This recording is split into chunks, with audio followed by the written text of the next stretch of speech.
So welcome everyone to our class on Sri Ishopanishad, which is a verse-by-verse study of this Shruti Shastra Sri Ishopanishad.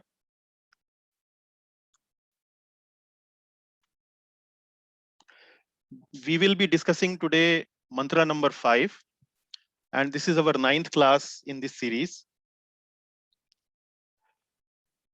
We start our class with Mangalacharan prayers, and I would like to request Jeevan Radha Govind Prabhu to kindly lead us in chanting this Mangalacharan prayers. Jeevan Prabhu.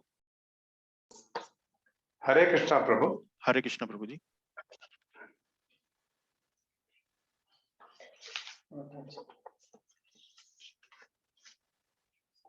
Om Ajnanatimirānandasya Jnānājanasalakhaya Sakshururmilatam yena Tasmai Sri Gurave Namaha Shri Chaitanya Manobishtam Stapitam yena Bhutale Swayam Rupa Kadamahyam Dadati Swapatantikam Vandeham Shri Guru Shri Yutapada Kamalam Shri Guru Vaishnavamsya Shri Rupam Sakrajatam Sahagana Raghunathanvitam Tam Sajivam Sadvaitam Savadutam Parijana Sahitam Krishna Chaitanya Devam Shri Radha Krishna Padam Radha Krishna Padam Saha Gana Padam Saha Gana Lalita Shri Vishakatanvitam Cha He Krishna Karuna Sindhu Dina Bandhu Jagatpate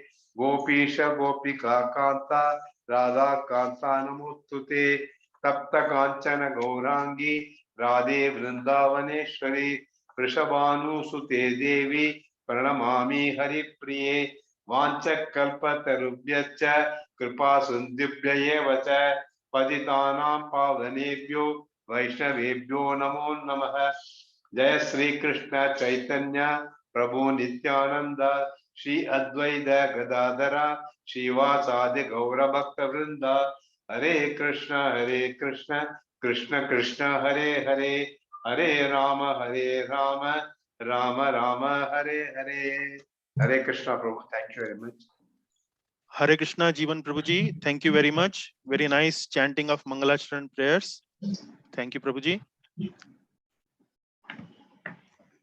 Now we will be doing the recap of our previous class, and today we have Manish Kulkarni Prabhu from my colleague from Shell. Manish Prabhu will be doing the recap for the previous class. Manish Prabhuji, please can you? Yes. Hare Krishna Prabhu. Hare Krishna Prabhuji. Yes. So the recap of mantra number 4. The overall theme of mantra number 4 was Ishvara can be known by spiritual vision. Yeah. So although fixed in his abode, the personality of Godhead is present everywhere. He is situated in one place, but he is present everywhere. Even the powerful demigods cannot approach him. He controls all the supply of air, rain, water, everything. So even if he is situated in his abode, he is present everywhere. Yeah. Lord cannot be understood by speculation, but by revelation. Yeah, he can be understood by his devotees, by the scriptures. He does so gradually as we turn towards with him in devotion. Yeah, he reveals himself through his energies, internal, marginal, and external. Yeah, the internal energy is the spiritual sky, the kingdom of God. The marginal energy is humans, the demigods, and the external energy is the material world, which is called as Maya. Yeah, Ishvara energies are non-different but yet different. For example, cow's milk is energy of a cow, but it is different from a cow. Similarly, another example, a press reporter asked Srila Prabhupada that if God is so beautiful, why is the world so ugly? Yeah. So Prabhupada answered that you are beautiful, but your stool is ugly. Yeah. So this is the examples of Ishvara energies, which are non-different but different. Yeah, 3 views of God energies. You can see the materialistic, impersonalist, and the devotees. The materialistic feel that God energies are for me. live here, die here, enjoy everything here, and enjoy all these energies. Yeah. The impersonalists feel this is Brahma Satya, Jagat Mithya. Brahma Satya, Jagat Mithya. Spiritual is real, world is false. Whereas a devotee will feel world is real, but it is temporary, and use this material world to reach the spiritual. Understand God through revelation, through scriptures, and through devotees. Yeah. And then one example we have, when we serve God, God reveals himself to us. And we can understand these three views with the example of singing. Yeah. So materialistic view, he will use singing to glorify mundane love, whereas the impersonalist will do singing, he will say singing is false and no use, that doesn't serve me any purpose. Whereas a devotee will sing, his singing ability is real, and he will use this ability to move towards God. Yeah. And then we understand how to serve God through revelation. In Bhagavad Gita 10.2, Lord says that great rishis and demigods, yeah, cannot, uh, great rishis and demigods cannot know him. Lord can be understood through scriptures. So devotional services is part of individual, voluntary, or spontaneous. Every part and parcel of the complete whole is endowed with some particular energy to act according to Lord's will. When the part and parcel living entity forgets his particular activities, he is considered to be in a Maya illusion. When we utilize that energy, his service, we can understand the inconceivable Lord. Yeah. And I think the story of Ishan Prabhu. Yeah. So this is from my side, Prabhuji. Anything if you want to add?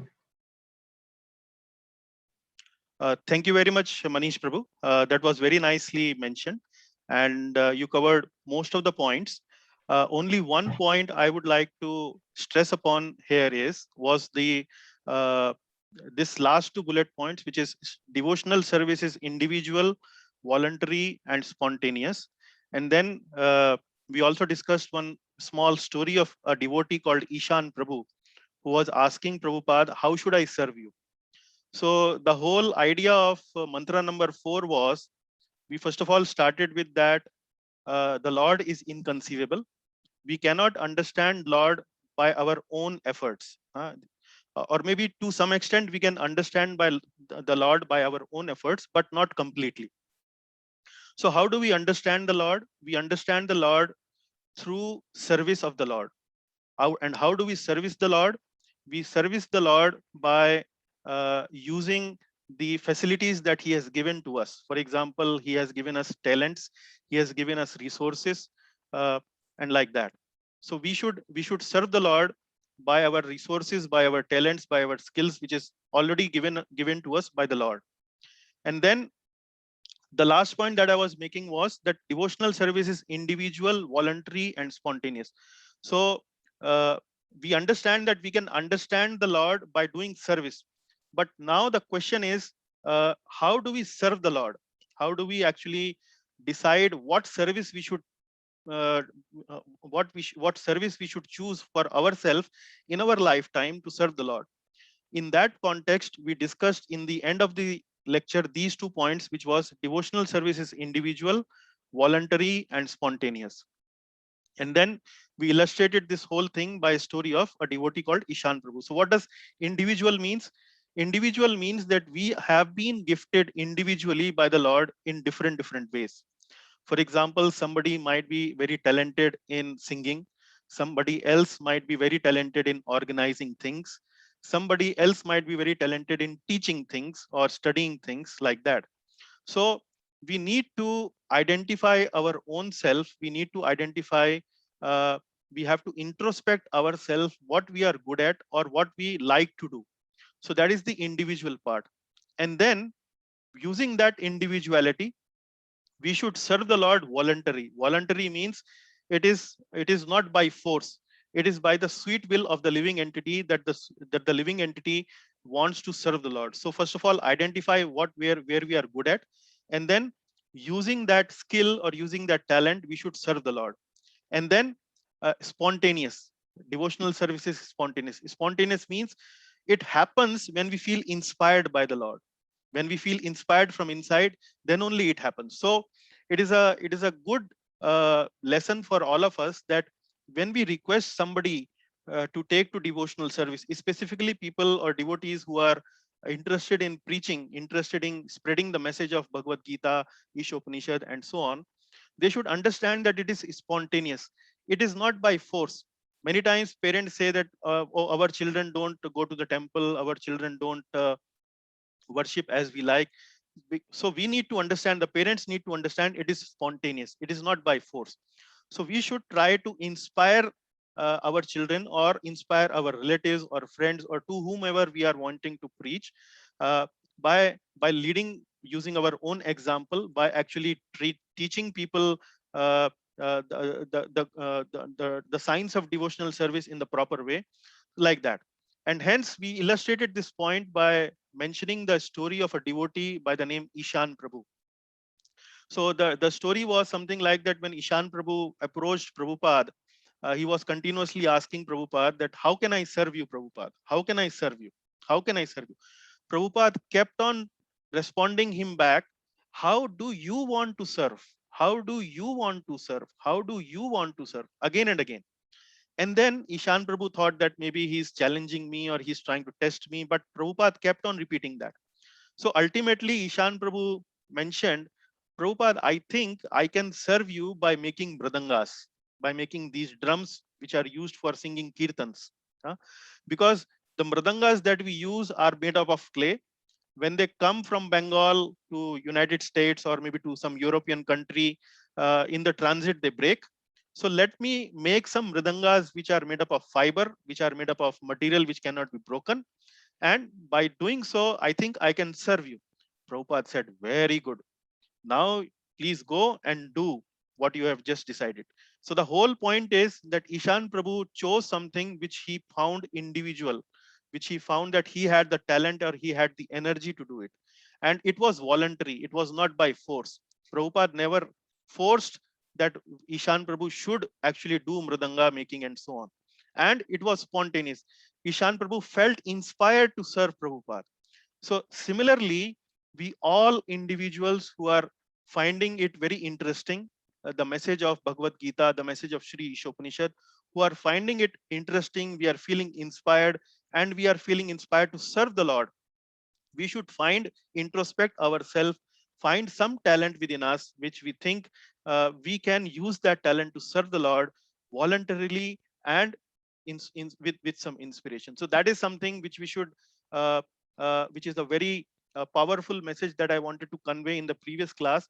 But since it came in the end, I could not properly devote time to that message, and that is why I'm bringing it here. So with that, maybe I will say that the summary is very nicely done by Manish Prabhu, and with that little add-on, I hope the message is clear.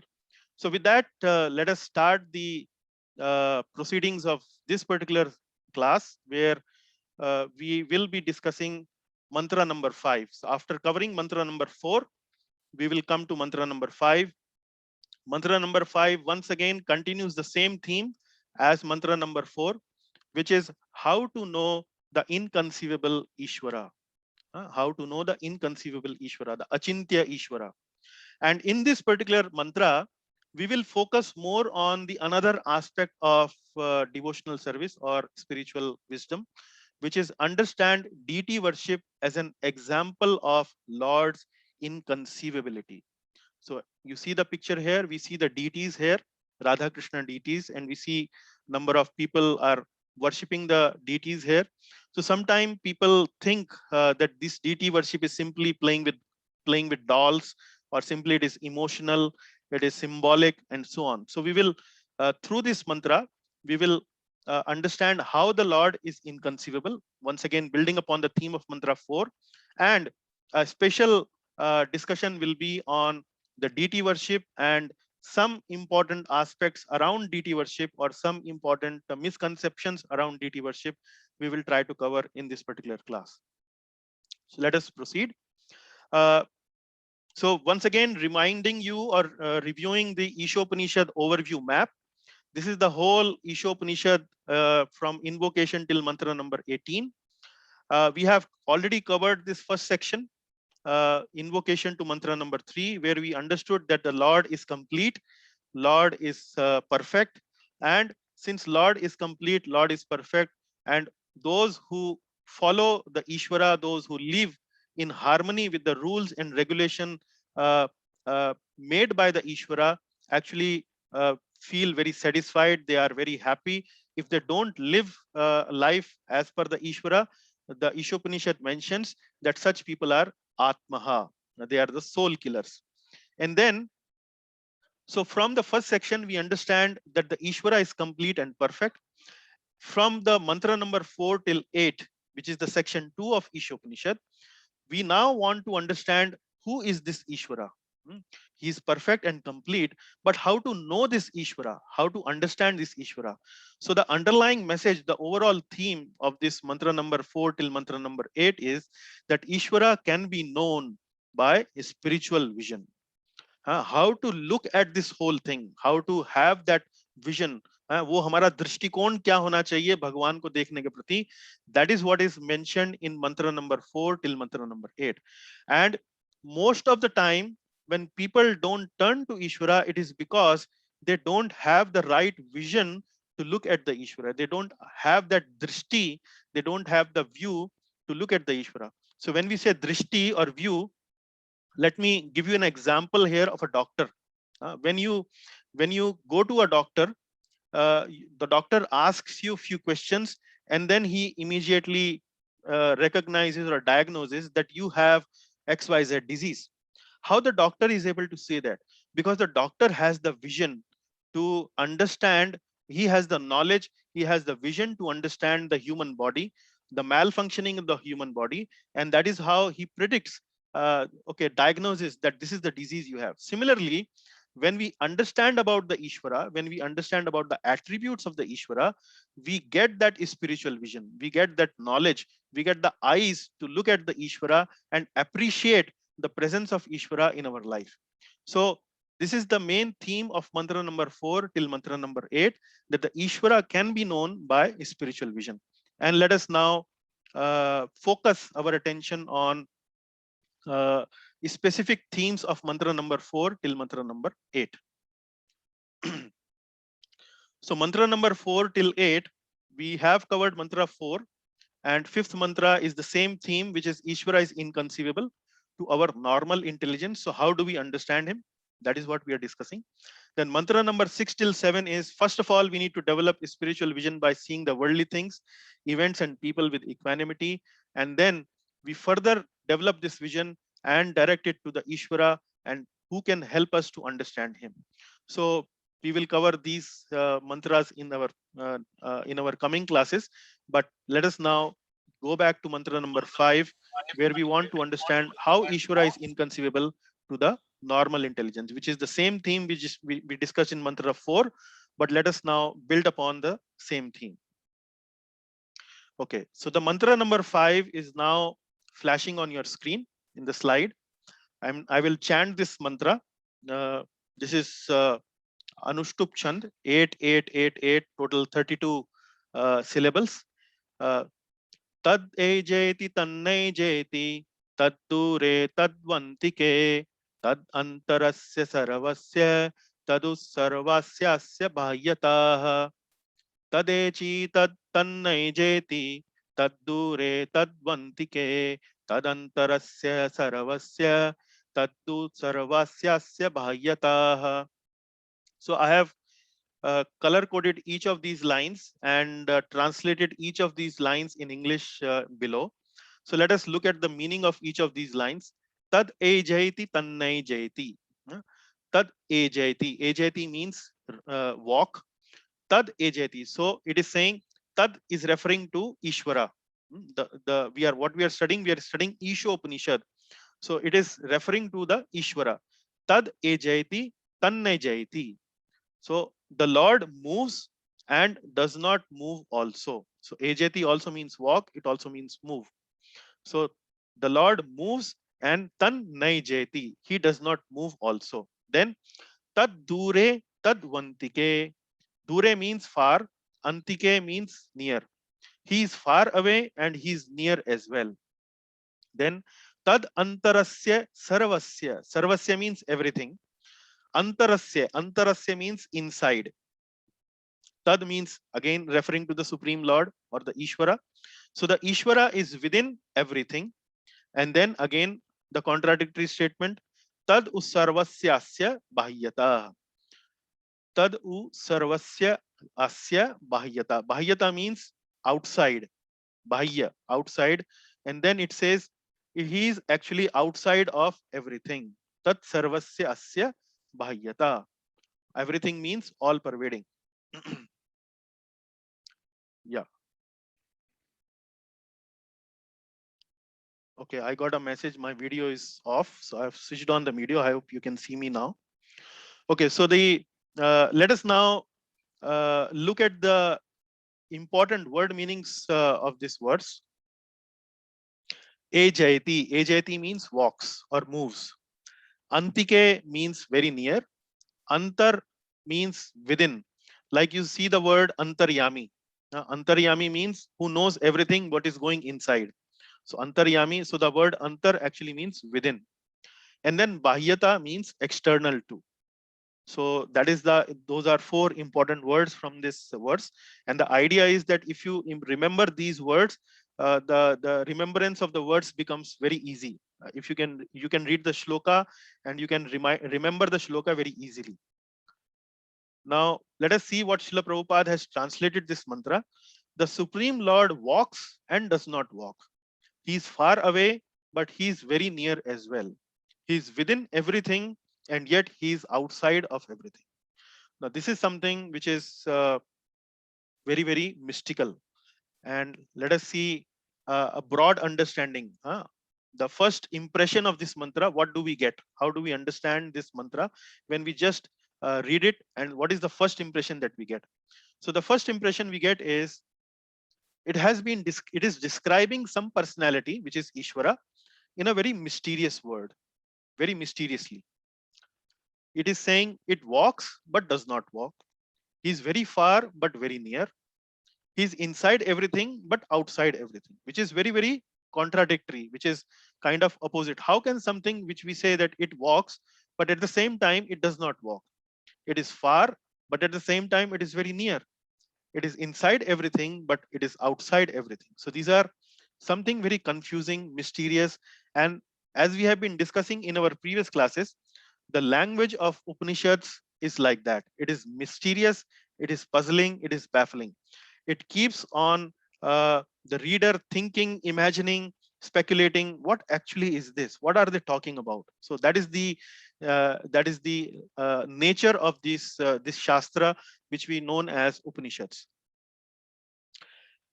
So what we can understand here is that it is describing Ishvara as inconceivable. Inconceivable in Sanskrit is known as achintya. Achintya means which we cannot fathom, which we cannot really easily able to understand, and not possible to understand easily. And then the other aspect that we can also correlate in this particular verse is that it is describing Ishvara as a person. How? It is saying there is a personal attribute associated uh, in this verse, which is called walking. So something, because many times we hear the description of the Ishvara or God is that the God is impersonal. He's pervading everywhere. But how, if it is impersonal, he's pervading everywhere, how the attribute like walking has been associated with it?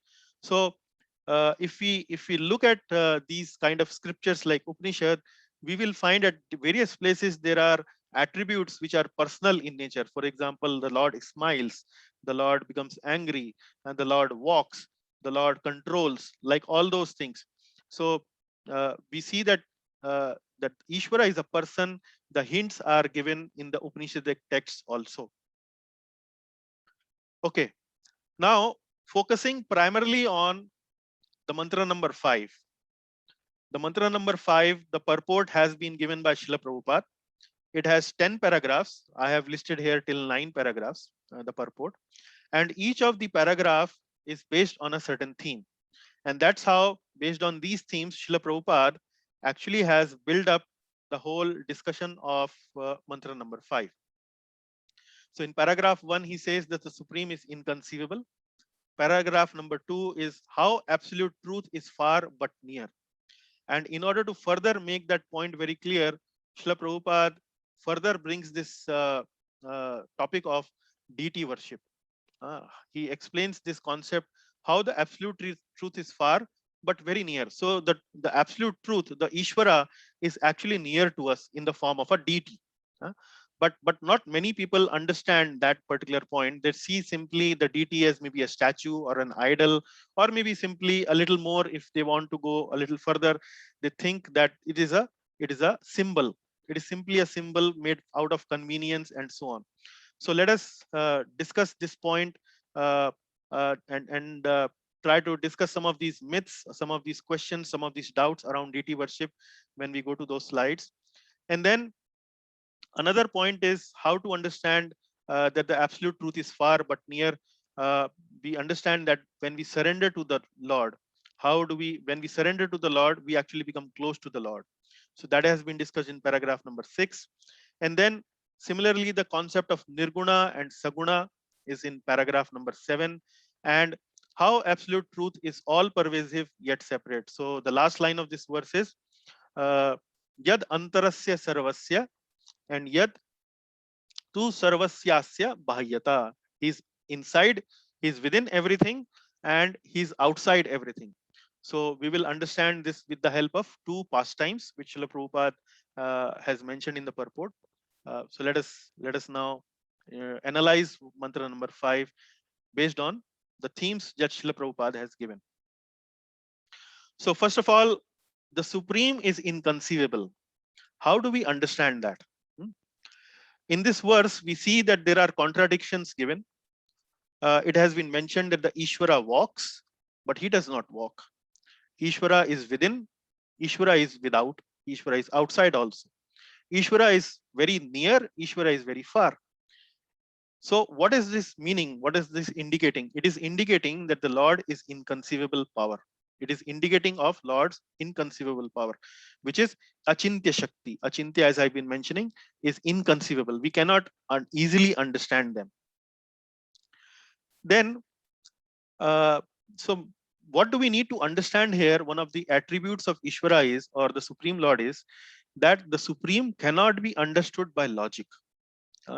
We use logic in day-to-day living, in day-to-day our studies, in day-to-day our solving of problems, and so on.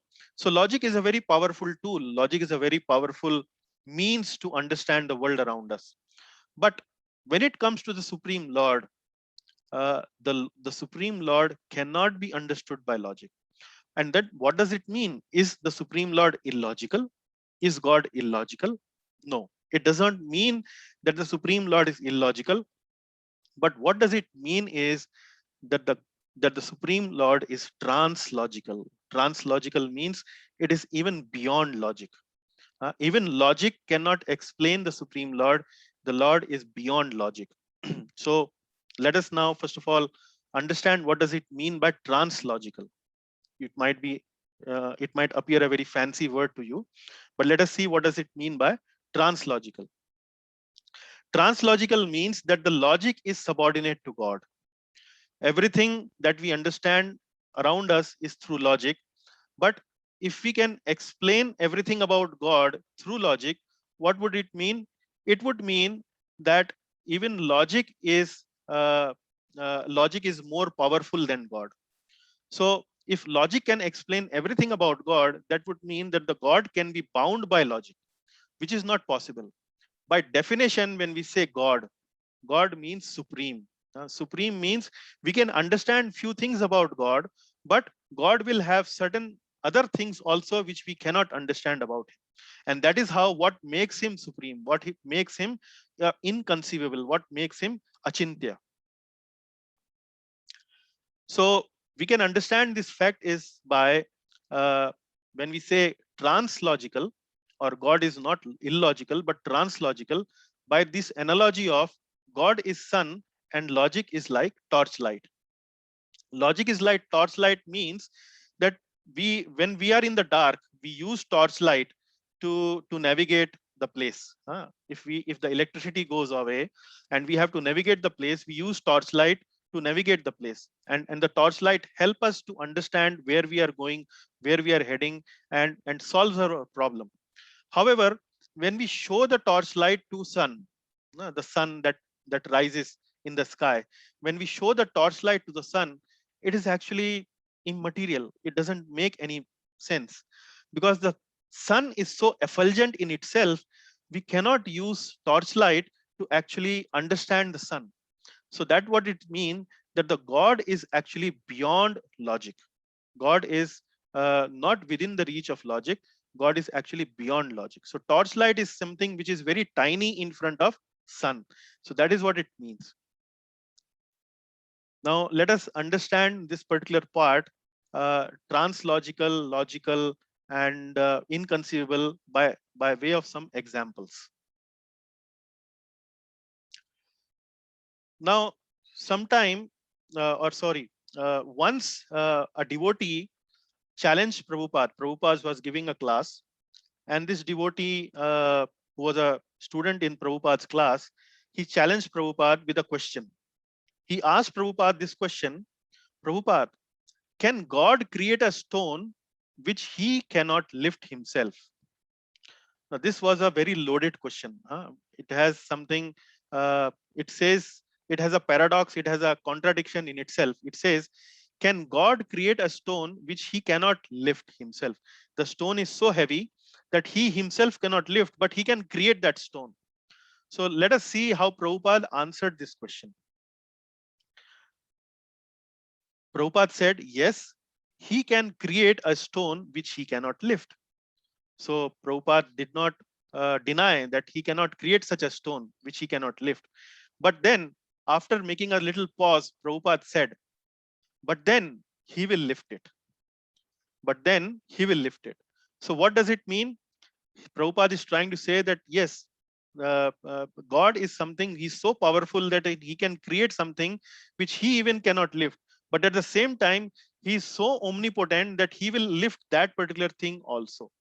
So that is something which is a little subtle in understanding, but it creates that feeling that, okay, God cannot be understood by logic, but he is beyond logic. So how somebody can create something which he himself cannot lift? But with this conversation, with this example that happened between Prabhupada and this devotee, we can understand that. Similarly, once a question was asked, can God create a square circle? Can God create a square circle? Now, this is something which is we don't understand in day-to-day life. If something is a circle, it cannot be square. But if something can be a square, it cannot be a circle. But when it is asked in the context of the Lord, then the answer is yes. The God can create something which is a square circle. We may not be able to understand how he does it, but since he is beyond logic, he is beyond our own comprehension, he can actually do that as well. So then there are many other examples which people actually give to understand that how the Lord is inconceivable. Sometimes these kind of examples, these kind of stories, these kind of events actually also create a lot of doubt in the mind of the people, that are we really studying something which is real, or are we studying something which is simply meant for entertainment, or they are simply stories for our own amusement? No, it is not stories for our amusement. It is actually related to something which is important for us to understand, and it is actually indicating towards the Lord's inconceivable potencies. So there is a Leela of Supreme Lord Krishna in Srimad Bhagavatam, where Lord Krishna lifts the Govardhan hill on his pinky finger. And when people read this story, Lord Krishna lifting Govardhan hill, they get bewildered. How can somebody who is a boy, who's a very young boy, even not if even a young boy, even if it is a superhuman, how somebody can actually lift something so heavy, as heavy as a hill, and that too on its pinky finger, and that too without having any kind of trouble on his face, any sweat, any problem, nothing, effortlessly lifting, just like a boy plucks a flower from a tree. That's like the Lord Krishna lifts this Govardhan hill. How he can do that? And then they kind of asks all kind of questions. When the Lord actually lifted this Govardhan hill, where was actually the center of gravity of this hill? And he actually really put his finger at the point of center of gravity so that he could balance that hill. First of all, uh, lifting alone is doubted. And then even if he is able to lift, how he could know where is the center of gravity? What kind of calculations did he do in the engineering software to understand where the center of gravity and actually put his finger exactly at the same point so that there was a balance maintained of that hill? So those kind of questions people ask. Now, underlying reasoning when we ask these question is that we foresee or that we vision or envision the Lord in our terms, because we think that what is impossible for us actually should be impossible for God also. However, that is not the right way of looking at God. And that's what the whole theme of this mantra number 4 till mantra number 8. Lord is inconceivable. And we need to have the right vision to look at the Lord, to understand all these scriptures, Ishopanishad, Bhagavad Gita, and all other scriptures like Ramayana, etc. To understand that all these pastimes, we need to understand the inconceivable characteristic of the Lord, that the Lord is inconceivable. So when we ask these kind of questions, that where is the center of gravity, and how actually he can lift something so heavy, how he can lift it for 7 days without much problem at all, etc., etc., we are envisioning Lord in our terms. We think that what is impossible for us will also be impossible for God. But that is not the case. We need to understand that the Lord is inconceivable. He is omnipotent. And similarly, uh, another example can be given from Ramayana, the Rama Leela. When people study Rama Leela, and there is a event, or there is a narration of this event when Lord Ram was about to cross over that big ocean to reach Lanka in order to have this fight with Ravana. Uh, the soldiers in the army of Lord Ram actually starting to put these these stones. Uh, they wrote Lord Ram's name on the stones and started to put these stones in the river, in the ocean, and the stones started to float. So people doubt all these things, that how can something which is a stone, how can a stone float in water? If I use a stone and put in a bucket, the stone immediately sinks. So these stories are simply meant for entertainment. These are something too fantastic, too superhuman things are mentioned in these stories. But no, here we need to understand, we can explain these events if we understand that the Lord is inconceivable, Lord is beyond logic, Lord is trans logic. But here, in order to understand this particular pastime, actually we can take help of logic to explain how it can possibly happen.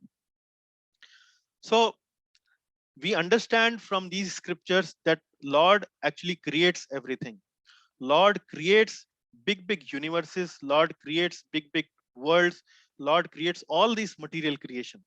So we study from Srimad Bhagavatam, we understand that Mahavishnu, when the Mahavishnu breathes out, millions and millions of universes comes out through his breathing out. So when a personality who is as powerful as, who can create millions and billions of universes and actually uh, maintain them and actually destroy them, and do all that activity without any effort, then what is the problem for such a personality to actually nullify the force of gravity for a while for the stones?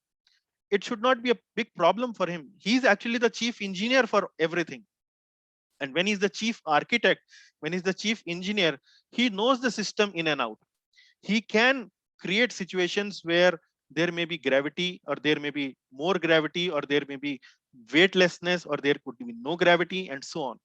So uh, when we doubt such kind of inconceivable potencies of the Lord, actually that becomes a little difficulty for us in order to advance in our spiritual life, in order to have faith in the scriptures. So that is what, when we study these scriptures like Upanishads, Ramayana, Srimad Bhagavatam, and we come across these kind of events by the Lord, we should understand that Lord can actually do all these things because he is inconceivable. He has inconceivable potencies. Similarly, the event when Draupadi was dishonored and when she surrendered to the Lord actually came to her help and increased the length of the cloth, and Dushasana was not able to do uh, uh, uh, was not able to dishonor Draupadi. So, and then we can find so many such pastimes in books like Bhagavatam and Ramayana, where we can understand all these pastimes if we simply understand that the Lord has inconceivable potencies. Okay, now that is something which is something like an introduction to this particular verse. How the Lord is inconceivable. The Lord cannot be understood simply by logic. We can understand Lord in some way, to some degree, by logic, but we cannot understand Lord fully only by logic. And that is where we say that Lord is logical, and we gave some examples to understand that. Then coming to the second part of this verse, where the verse says, "Tad dure tad vantike." Tad dure means he's very far. Tad vantike means he's very near. How to understand these things? Now, with that introduction that the Lord is inconceivable, we can easily able to understand that how he can be far, but near also at the same time. Let us see how. Now, when we say that Lord is far but near, it seems like a paradox. Paradox means in English, things which seems false from the outset. From the outside, they may seem false. From the first impression, they may seem false, but actually they are true. And the Hindi word for paradox is virodha bhasi. Then there's another word in English called contradiction. Contradiction means two opposing sentences, which is means virodhi. I can say that this particular thing is sweet, but this particular object is also bitter. Now, this is something which is an example of virodhi. But when we say paradox, these are the sentences which may seem false, but they actually they are true. And the Hindi translation is virodha abhasi. So the abhas word actually indicates that they appear virodhi, but they are actually true.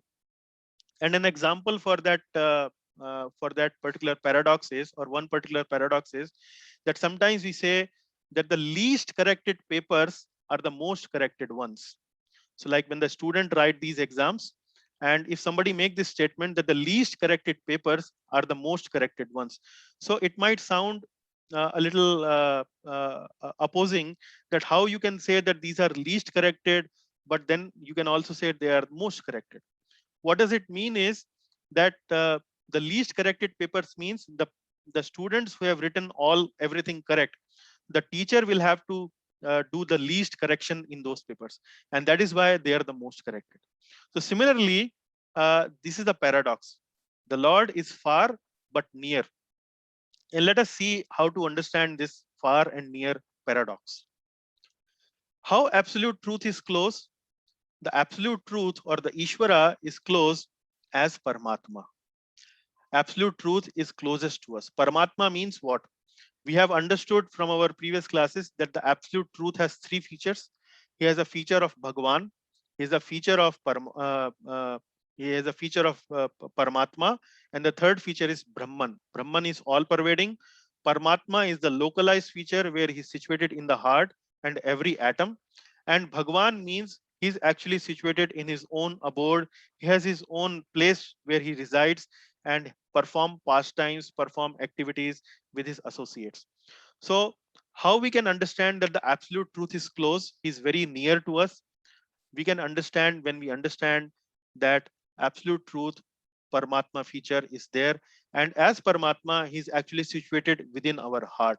And even if we hug somebody, even if we hold somebody very tight, we cannot hold somebody as tight as to bring him or her close enough, which is much more, which is Paramatma, and Paramatma is even most closest to our heart, and that is how we can understand how Paramatma or the Ishvara is closest to us, and how we can understand it using the Bhagavad Gita text. In Bhagavad Gita, chapter number 15, verse number 15, the Lord says, Krishna says, Sarvasya Chaham Hridi Sannivishto. So Sarvasya Chaham. So in every living entity's heart, in every living entity's Hridi Sannivishto, I am actually situated there. So that is the scriptural evidence where the Lord says that He is so closely situated to us that it is as close as He is situated in our heart. Then how absolute truth is very far? Absolute truth is very far, we can understand as Bhagwan. Bhagwan means He's situated in His abode. Absolute truth is very, very far or far, far away from us. And then from Brahma Samhita verse, like we gave this evidence from Bhagavad Gita, 15th chapter, 15th verse. Similarly, we can understand that how absolute truth is far from us by evaluating this verse from Brahma Samhita, which is Panthas tu Koti. Panthas tu Koti. Let us see that verse in the next slide. The verse is here. The verse says, Panthas tu Koti Shatavatsarasam Pragamyo Vayo Rathapi Manaso Muni Pungavanam Sopyasti Yat Prapada Simni Avichintya Tatve Govindamadi Purusham Tamaham Bhajami. So what this verse is saying is, it is saying Panthas tu Koti Shatavatsara Sampragamyo. Panthas means the path. Koti Shatavatsara. Koti Shatavatsara means thousands and millions of efforts. Sampragamyo. Sampragamyo means extending over. Vayor Athapi Manaso Muni Pungavanam. Muni Pungavanam means the foremost of Jnanis and Yogis. So api asti yat prapada simni apichintya tatve. So Yat prapada simni. Prapada means the feet, the lotus feet, the toe. Simni, to the tip of the toe. Afichintya tatve, beyond material conception. So let me simplify this whole theme to you. It says, Govindamadi Purusham Tamham Bhajami. I want to worship that Govinda who can only be approached. The yogis and the jnanis can only approach the tip of the toe of that Govinda by thousands of millions of years, by speculating on the impersonal aspect of the Lord, or by doing the Ashtanga Yoga process for thousands of millions of the years. The yogis and the jnanis actually are only able to understand or only able to reach to the tip of the toe of the Govinda, of the lotus feet of the Govinda. So what it is trying to say here is that the Ashtanga yogis and the jnanis, what is the process of Ashtanga yogi? The process of Ashtanga yogi is going into the meditation and meditating upon the Paramatma feature of the Lord. And it is saying that for thousands and millions of years, if this Ashtanga yogi continues this meditation, where does he reach? He can reach only to the tip of the toe of Govinda. Only reach there. He cannot understand the Supreme Lord fully. Similarly, the Jnanis. How do the Jnanis try to understand the Supreme Lord? Jnanis try to understand the Supreme Lord by saying that, okay, by differentiating between what is material and what is spiritual, which is naiti naiti, the process of naiti naiti. This is not, this is not, this is not. So the process of elimination. Said, is this Supreme Lord? Does this fit into the definition of Supreme Lord? No, this does not fit into the definition of Supreme Lord. Rejected. Similarly, they analyze something else and then they reject it. Like that, they try to understand the Supreme Lord by the process of naiti naiti. And then, even then, for thousands of millions of years, if they keep on analyzing the Supreme Lord, it says it can only reach the tip of the toe of the lotus feet of the Supreme Lord. So this is what it is Brahma Samhita is trying to say, that the Lord is very, very far. The Lord is very, very far. Away from whom? From the Jnanis and the Yogis who follow the process of Ashtanga Yoga or who follow the process of Jnana Yoga. So like that, with these kind of logical discussions, we can understand the paradox, which seems that, okay, how it is possible. But when we go a little deeper, when we analyze much more deeply, we can make sense out of that paradox, how he is far and how is close itself. The same thing I have tried to explain here in this slide through some pictures. And what are these pictures? The pictures that you see in the center is the whole creation, which includes the spiritual world. The 75% of the space is spiritual world, and only the 25% of the space is material world. So in this whole spiritual and the material world, we see here the Lord as Bhagwan. He's situated in his abode as Golok Vrindavan. And around this abode of the Lord, there are many other small Vaikuntha planets where the expansion of the Lord actually resides here. They preside over these planets. But at the same time, we see that the Supreme Lord expands into Mahavishnu. Then he does this creation, material creation. In his breathing, lot of universes come out, and this Mahavishnu enters into these universe as Garbhodakshai Vishnu. From this Garbhodakshai Vishnu, Lord Brahma comes, and Lord Brahma actually populate all of these universes. He creates animals, plants, reptiles, birds, and many other living entities like that Lord Brahma creates. And that's how the same Garbhodakshai Vishnu actually then further expands into Shirodakshai Vishnu and enters into each of the atoms that Lord Brahma creates, enters into the each of the living entities' heart that these Lord Brahma creates. And that is what is mentioned in the slides on the left and the right, in the picture in the left and the right. So here we have shown Shirodakshai Vishnu as he has entered into the atom. So he's shown here as part of the atom, which is even smaller than the neutrons, protons, electrons, and so on. So like that, he's there. And similarly, we see here a yogi who's meditating upon the Paramatma in the heart. So we are showing here how the Lord is far away. He's so far away. We are in this material world here, but the Lord is very far away. He's not appearing to us. And but the same time, in the material world, the Lord is present even in the atoms and even in the heart of the living entities. So that is how we can understand how is far and how is very near. Okay. Let us now take this discussion to a next level. So we have understood how Lord is far and how Lord is very near by understanding Bhagwan feature of the Lord and the Paramatma feature of the Lord. But now we can understand the same theme in a different way. We can understand that the Lord is far away as Bhagwan. He is situated in his abode Golok Vrindavan, but the Lord is also near to us in a different, in a another different form, which is we known as deity, the Vigraha. So we will study now, we will discuss now the science of deity worship. The Supreme Lord is also closely accessible to us as deity. And we know the deity. When we go to the temple, we see the Murti of the Lord, we see the Vigraha of the Lord, and we pay our respects to the Vigraha, we pay our respects to the Murti, and do the worship and all that. But there is a lot of doubts, there are a lot of confusion around whether this Murti is actually spiritual, whether it is material, whether it is symbolic, whether it is simply a whims and fancy of somebody, it is created by man. How does it what does it mean? But the Vaishnava understanding, or the understanding of the bhakta, the devotee, the understanding is that the Supreme Lord actually manifests himself to us in the form of the deity.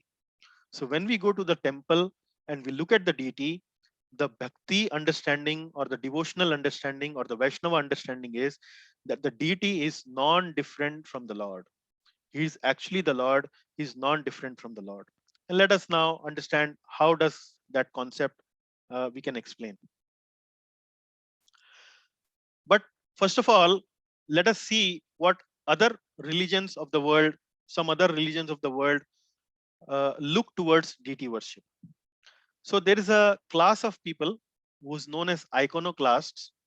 They do not accept symbols and they are very much opposed to deity worship. And in sometimes in some part of the world, unfortunately, we see where some of these people following other religions actually come and destroy, desecrate the deities. They destroy, they break them. They actually are not so reverential, not so respectful towards the deity, and so on.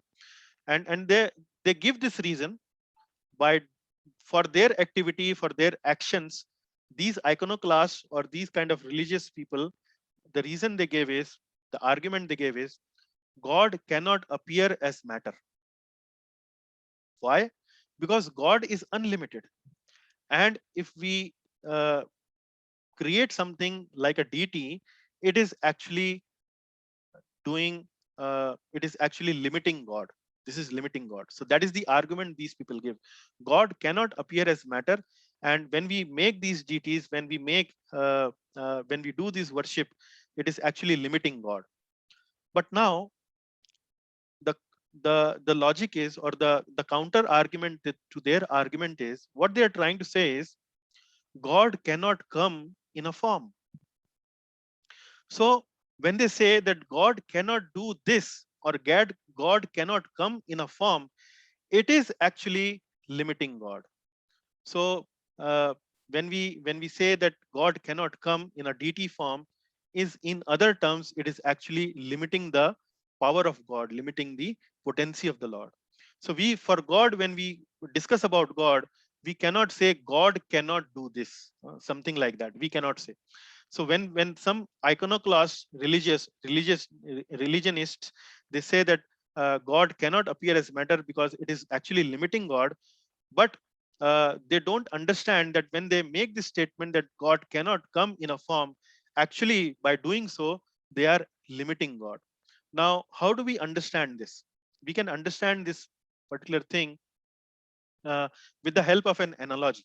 So they are trying to God can come in seemingly limited form and still remain unlimited. So that is the Vaishnava understanding, that God can come in seemingly limited form and still remain unlimited. How can we understand that? We can understand with the help of an analogy. And this analogy is coming from a very famous Vaishnava from Sri Vaishnava Sampradaya. His name is Pillai Lokacharya. So Pillai Lokacharya from Sri Vaishnava Sampradaya, he has given an analogy of an elephant and a child. And what is that analogy? When an elephant comes in front of a child and a child actually wants to sit on the back of the elephant, the child cannot do so. Why? Because elephant is very, very big. Elephant is huge in front of a small child. The child cannot access the back of the elephant on its own. He cannot do so. However, if the elephant decide to sit down, if the elephant decide to sit down, the child can easily climb upon it, isn't it? Now, what does it mean? That means when the elephant sits down, the grandness of the elephant is not minimized. The elephant is still grand. The elephant is still omnipotent. The elephant is still very, very powerful. But elephant, out of its sweet will, when it decides to sit down and become accessible to the child can actually climb upon the elephant and he can actually connect with the elephant. So that is how we can understand how when the Supreme Lord, out of his kindness, out of his mercy, he decides to come in the form of a deity and become accessible to the world, become accessible to the people, where the people can actually offer their worship, people can offer their respects to the deity, and the Lord actually accepts that worship and accepts that seva from the devotees. So this is something which we can understand. The same thing, how the Lord is very far as Bhagavan, but how the Lord is very close to us, how as deities. And in order to understand the Lord's closeness as deities towards us, we need to demystify many concepts that are around the deity worship.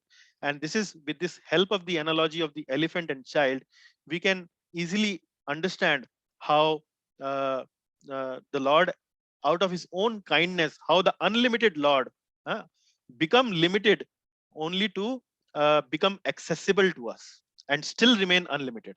The unlimited Lord become unlimited, become accessible to us without minimizing his unlimitedness. So that is something which is inconceivable Lord. That is something which is the achintya potency, achintya shakti of the Lord.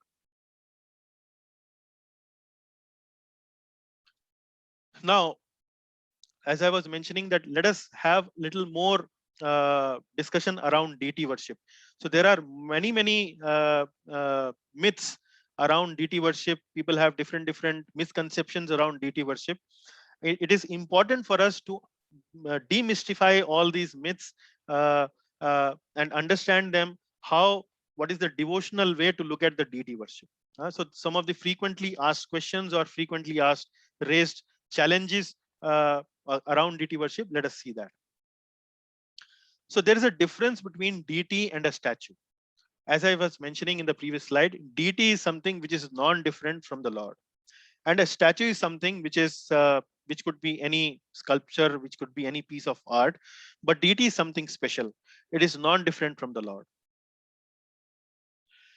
This is an authorized means by which God accepts our service. So we can call deity as Archa Vigraha. Archa Vigraha. Vigraha means form. Archa means through this form, the deity accepts our Archana. Archana means worship. And this is not something which is concocted, which is something which is a whims and fancy of somebody. These are all authorized authorized statements in the scriptures where the deity worship is mentioned as the authorized means by which the Supreme Lord, by which the Ishvara accepts our seva, accepts our worship. And Srila Prabhupada used to give the analogy of postbox. He used to give this analogy of postbox to make us clear this important point. He says that like there may be many different boxes on the street.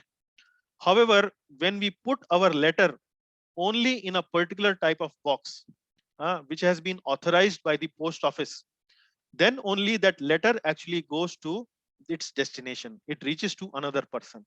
If I put this letter in some other box, lying on the street, it will not go to the destination.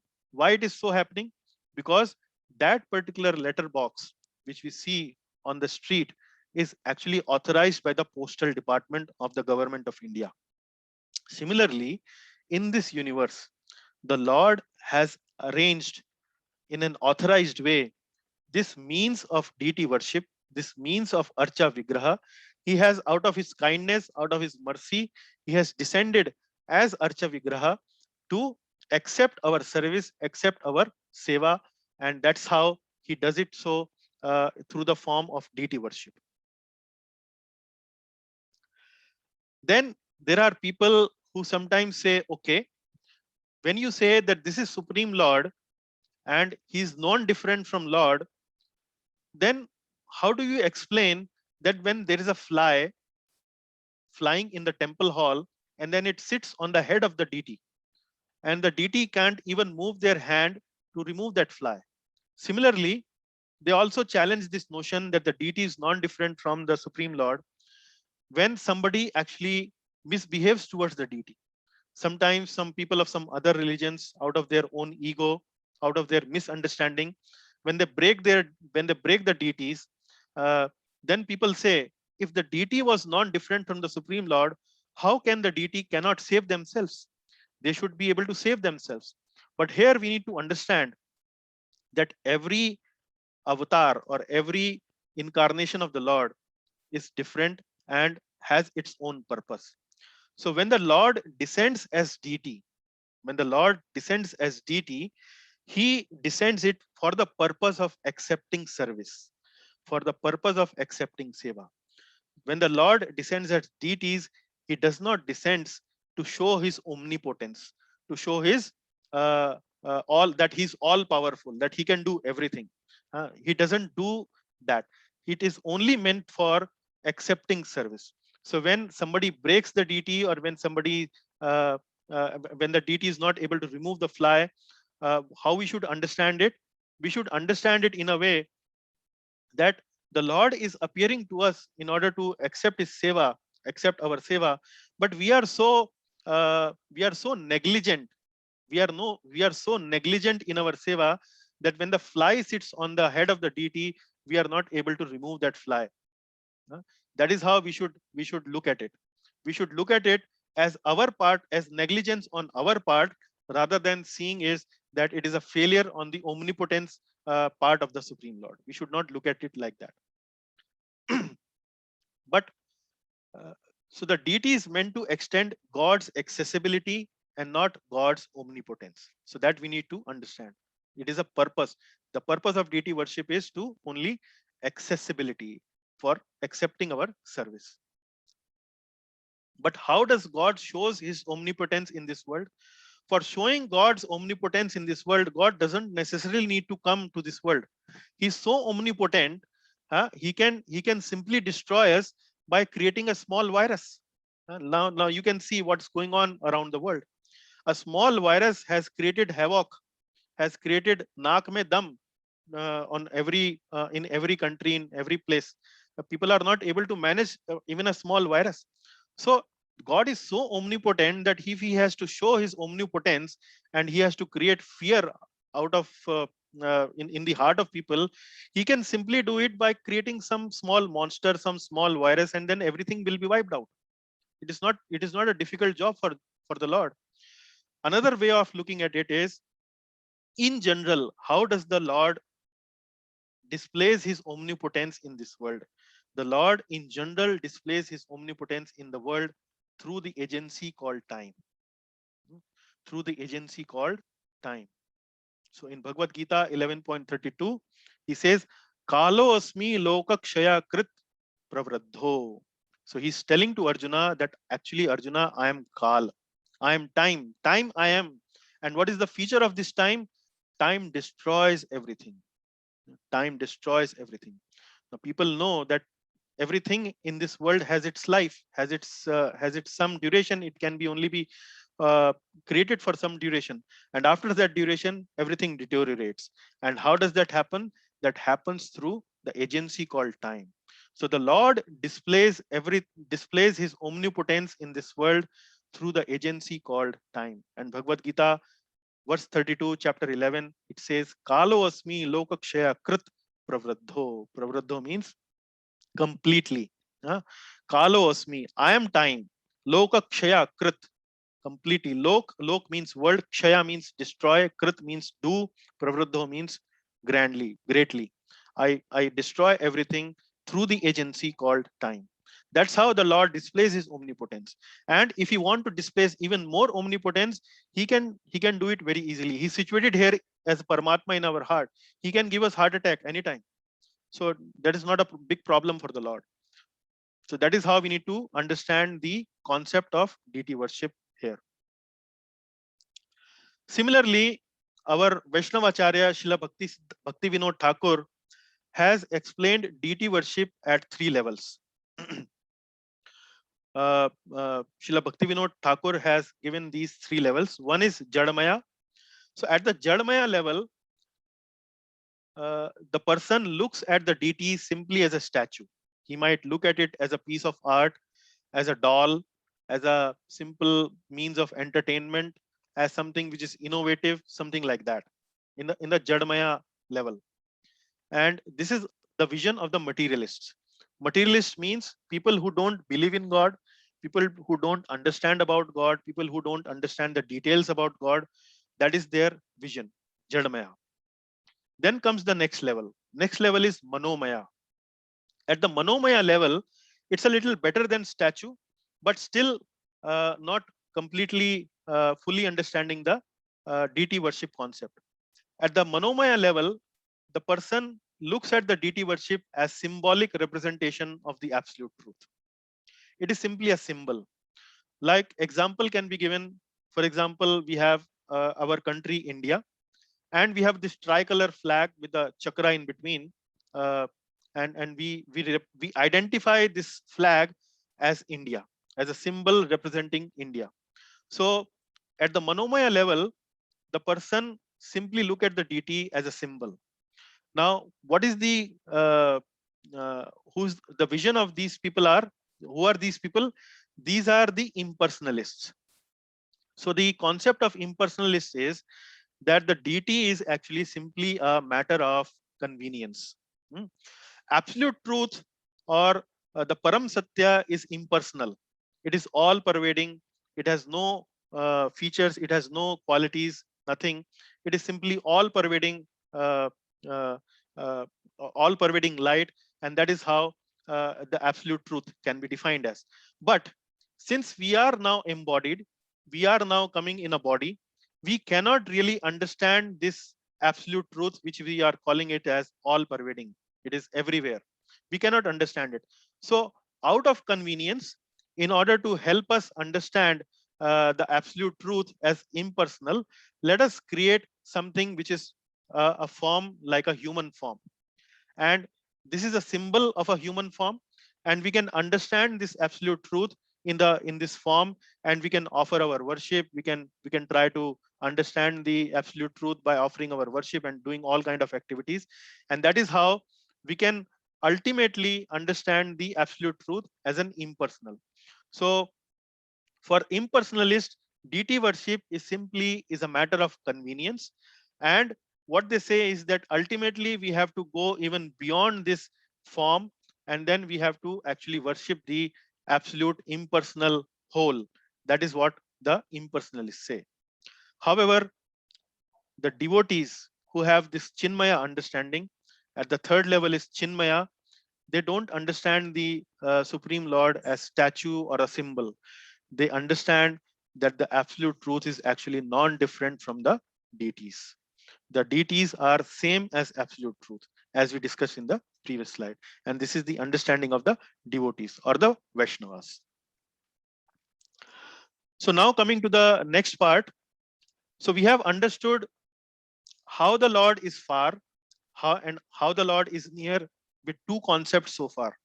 So one concept was that the Lord is Bhagwan, situated in his abode, and the Lord is Paramatma, situated in everyone's heart. The second thing we understood was that the Lord is situated as Bhagwan, he's far, far away, but the Lord is accessible to us. He's very closely accessible to us in the form of the deity. And that is how he's very close to us.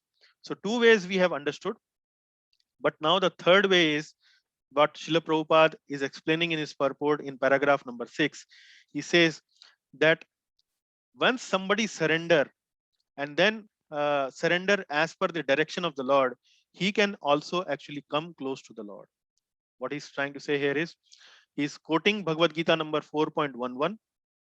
In Bhagavad Gita 4.11, the Lord says, Ye yatha mam prapadyante tams tathaiva bhajamyaham. To the degree somebody surrenders unto me, to that degree I become accessible to him. To the degree somebody surrenders to me, to that degree I become accessible to him. That is what 4.11 in Bhagavad Gita says. So what does it mean? To the degree we offer our services, to the degree we develop our faith toward the Lord, to the degree we become attached towards the Lord, we become devotional towards the Lord, to the same degree actually Lord reveals himself to the devotee. And for surrendered souls, Lord is within their reach. So Lord is very close. For whom? For the surrendered souls.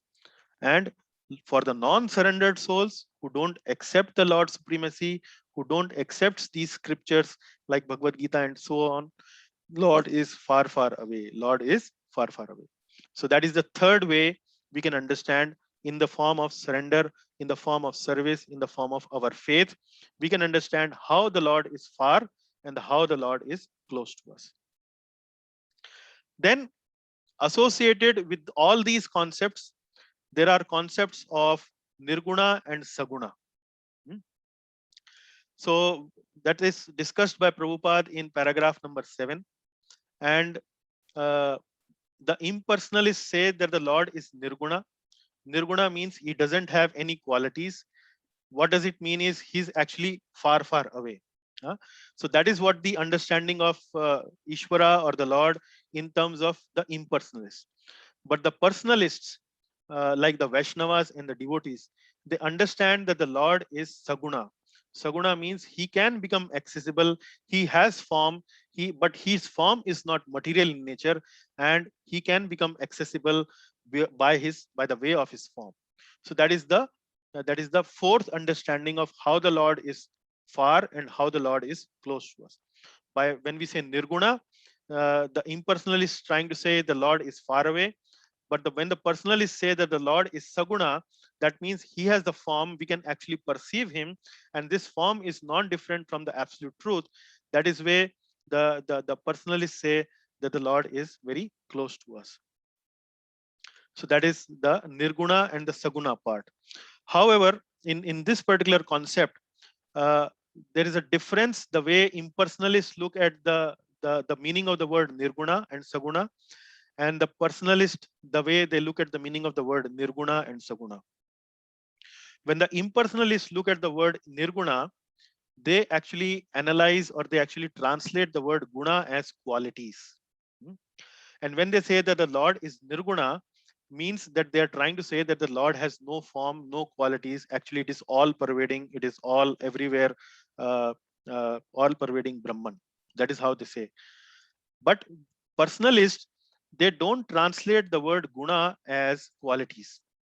The personalists translate the word guna as modes of material nature, like sattva, rajas, and tamas. And when we say Ishvara is nirguna, the personalist understanding is that the Lord's form is not material in nature. It is not made up of earth, water, air, fire, ether, man, buddhi, ahankar. It is not made up of those kind of elements. It is nirguna. Or even if it is made up of those kind of elements, the Lord doesn't get affected by those material elements. So that is what is the understanding of personalists. So impersonalists say that the absolute truth is impersonal. It is all pervading bright light. But the personalists say that the Lord is both Saguna and Nirguna. And Nirguna aspect is simply the glow of Ishvara's personal form, which I have tried to show here in the picture here. So the Lord has a personal form, the beautiful Sham Sundar form or the Govinda form that we see here. And the Nirguna, which is the bright effulgence that is emanating from the Lord, that is simply the Nirguna aspect of the Lord, which is the bright effulgence as you see in this picture. So that is how we can understand how the Lord, when he becomes Saguna, he is very close to us. But when he is Nirguna, he is all pervading, he is actually very far from us. So that is the another understanding of how the Lord is very far and how the Lord is very near to us. Then moving to the next theme. So in this verse, we have seen Tajayati Tannai Jayati Tad Dure Tadvantike. Then the last line is Tadantarasya Sarvasya Tadu Sarvasyasya Bahyatah. So the last line is that the Lord is inside everything, but the Lord is also outside everything. Now, how do we understand that?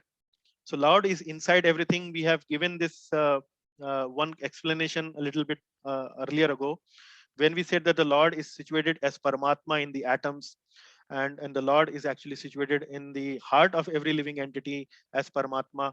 That is one explanation we gave. But now we try to understand the same thing, that the Lord is inside and outside, with the help of two pastimes.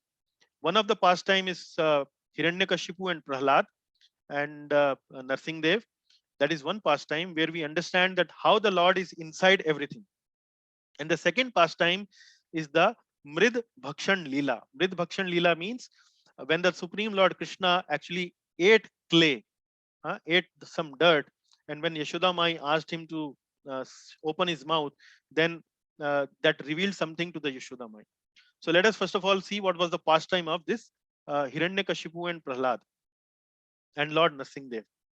So in this pastime, we know, maybe most of you know, that Hiranyakashipu was about to kill Prahlad, and he was asking this question very boldly: where is your God? Where is your God? Can you show me God? Then Prahlad says, he is everywhere, my dear father. My God is everywhere. He's present everywhere.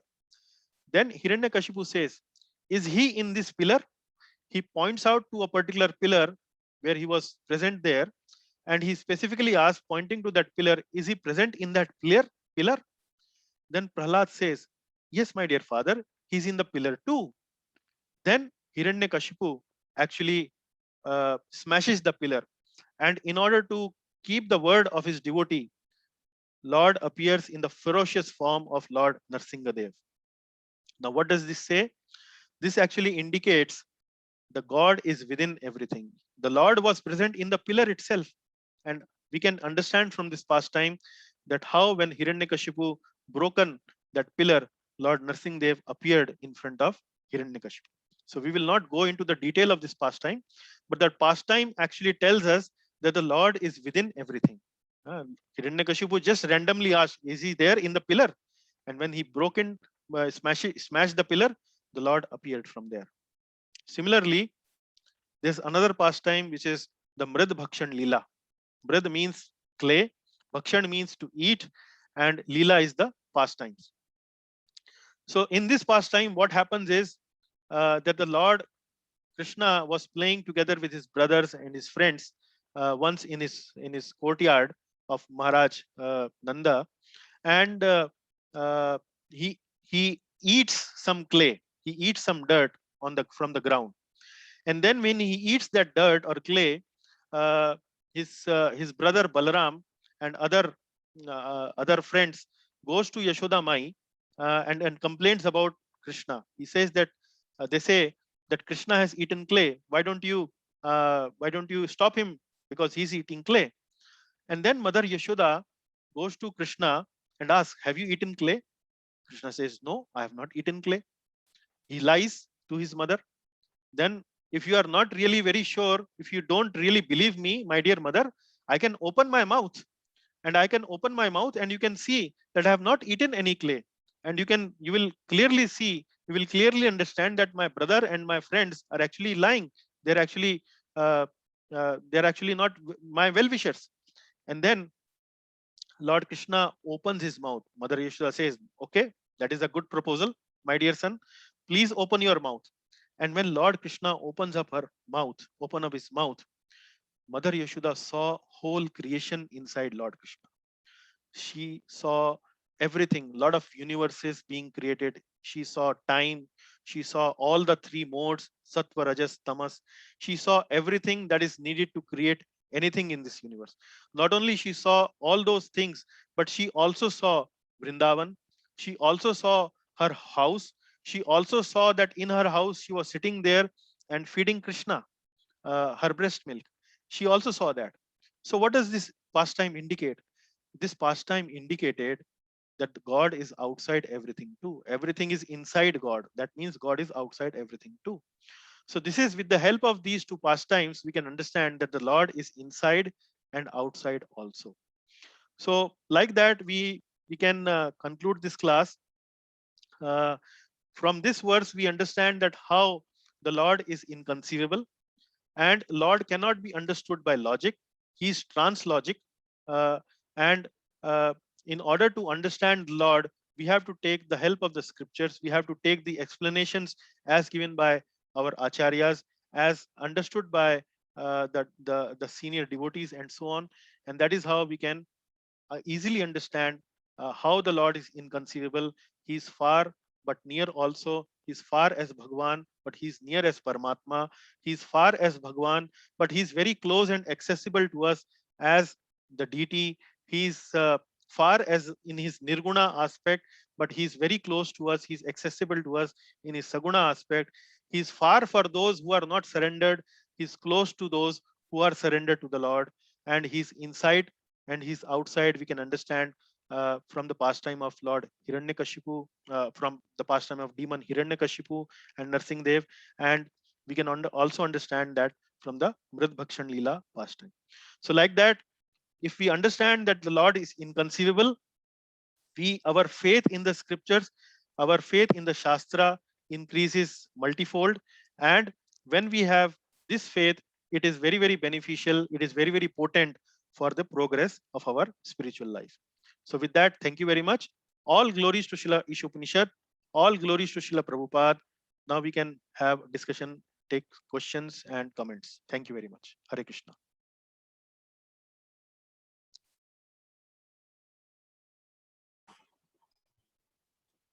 Hare Krishna Prabhuji. Hare Krishna, Ishwar Prabhu.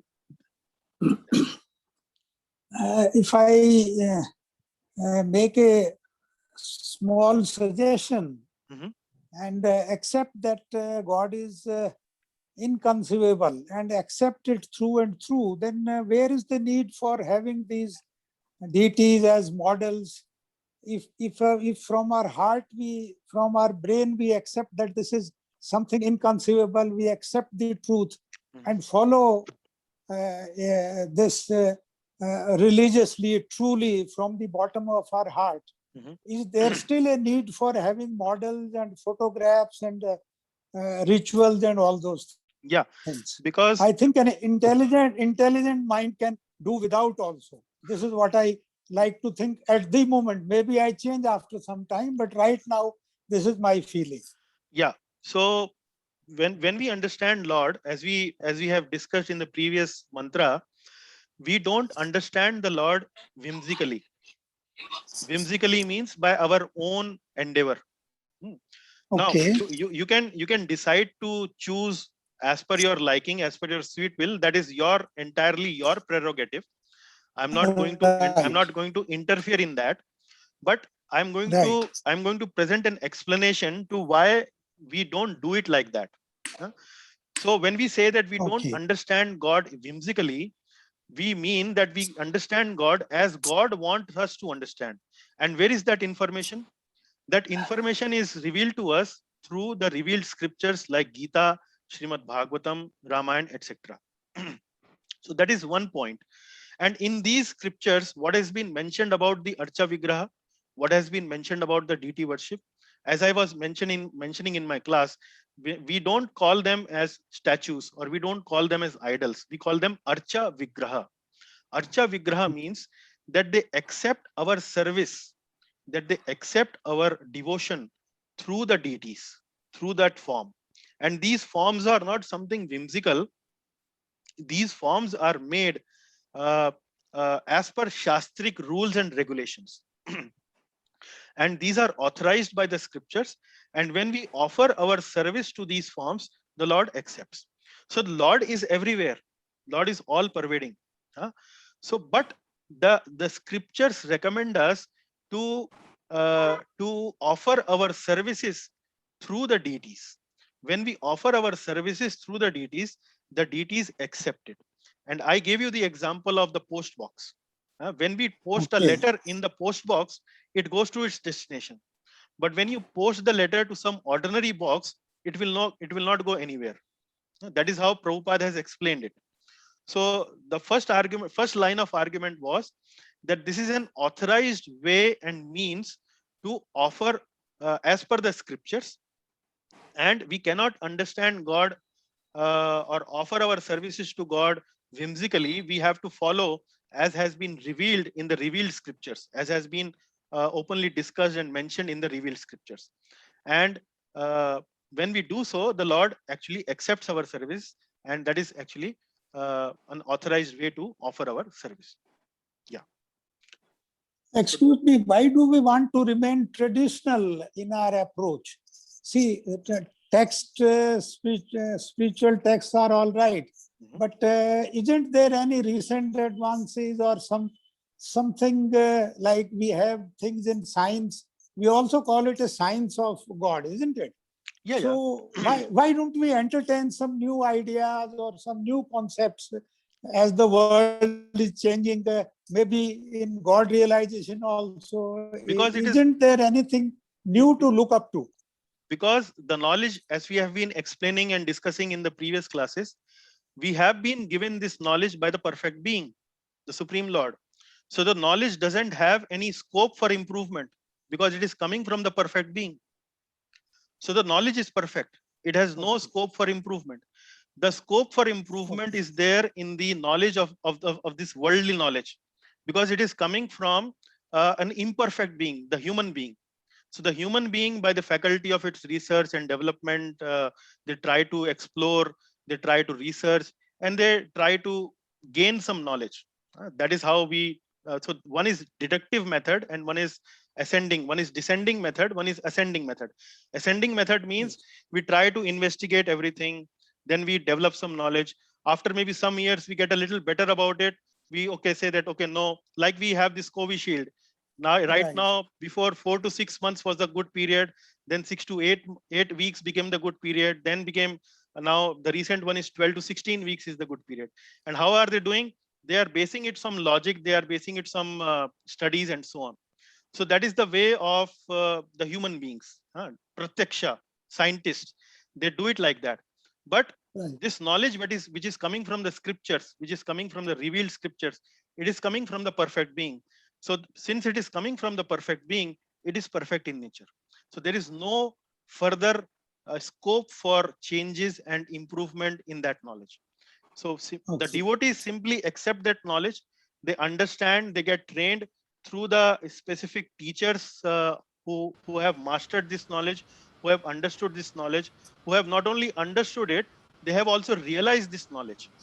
They are not simply Right. saying that, okay, it is written here, so I follow it. They have, by following that knowledge, they have got that realization, they have got that revelation, they have got that experience. And based on Okay. that, they are giving this knowledge. So this is Shabda Yes. Praman.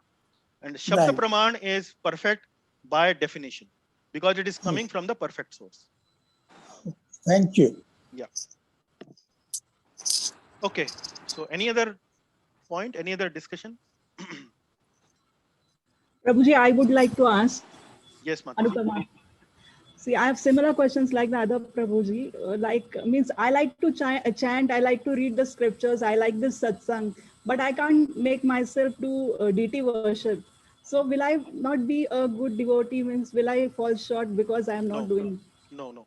As I was mentioning in the previous classes, this is a gradual process. Even if you accept one limb of bhakti, you like to chant. When you hear about chanting, when you hear about holy name, you will know that holy name is non-different from the Lord himself. So if you are chanting, if your faith is there in the chanting process, if your faith is there in reading the scripture or books like Bhagavad Gita and Ramayana, the Lord in due course of time will give you gradual taste. Gradually, he will give you the taste. He will give you the intelligence. He will give you I would say yeah, the inspiration. He will give you the inspiration to actually develop liking for the deity worship. So that happens gradually. So it is not that if you are coming to the devotional the devotional arena, you start with one limb of bhakti that is sufficient enough or potent enough to take you towards the Lord, and gradually you will develop all these faith from time to time. Hare Krishna. Yes, Prabhuji. Just let me check, Prabhuji, once. Anupamaji, is that answer your question? Yes, means ultimately I have to someday, I hope to be able to do deity worship. It means No. as I progress as It a is. devotee. We are not forcing upon it, forcing No, upon you. gradually it should Or, happen. Like, yeah, it is a gradual process. See, since you are also coming to our Bhagavad Gita Hindi class, you will see how the conception of God also gradually develops. There are possibilities that when the person comes to the spiritual dimension, he may not even consider the Supreme Lord as a person. He might begin with his spiritual journey that the Supreme Lord is all pervading. Like scientists do. Scientists see nature as something which is all powerful. Generally, in the world today, scientists see nature as all powerful. So they are indirectly actually acknowledging God in the form of nature. But then the concept goes a little deeper. And then the Paramatma concept comes. Okay, this powerful being actually can also manifest as Paramatma in the heart, or it can also manifest in the atoms everywhere, like that. Then the concept further grows further, and then comes the concept of personal Bhagwan, like that. And then similarly, gradually the concept of deity worship also can be understood or can be developed like that. So all of these things gradually develop as our ye yatha mam prapadyante tam tathaiva bhajamya.